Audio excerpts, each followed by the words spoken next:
Congratulations on Painkiller. Wow, what a series. Thank you. Thank you very Thank you, much. Tony.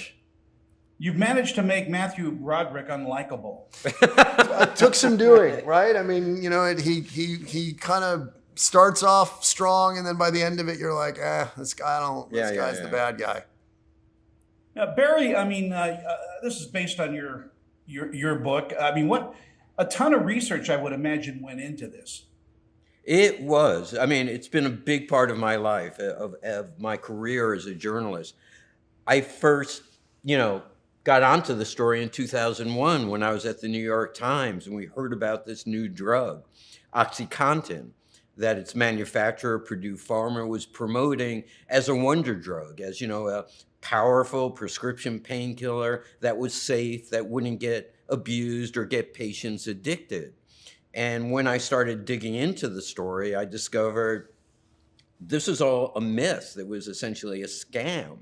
And doctors, well-meaning doctors, were giving this to patients without realizing that they could potentially be harming them.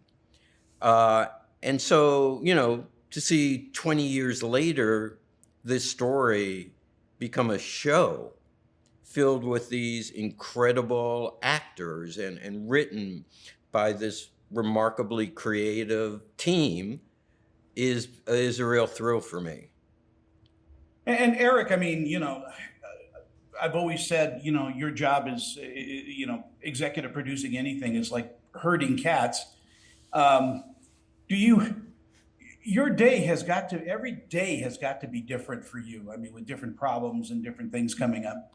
Yeah, I think that after almost 30 years in, I've reduced it down to the reconciliation of expectation and reality. You want this, you're going to get this, and it becomes about kind of leading everybody into that direction. In this case, and I've gotten, I think, better and better at choosing my partners.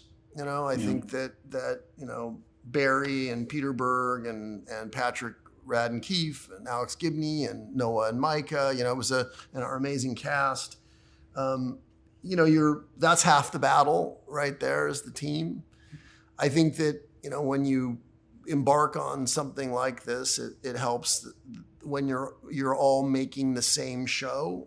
And obviously, I have a long and fruitful relationship with Netflix. And what that's afforded me is a lot of creative freedom. I think we have always been in sync on what this show is and why it's important, and everybody, like I said, had the same intention, and that makes a difference. I also think that I am more comfortable in crisis than out of crisis, to be honest, and perhaps that's part of it. I like a fire. As people discover the show, what do you think they're going to pull away from Painkiller?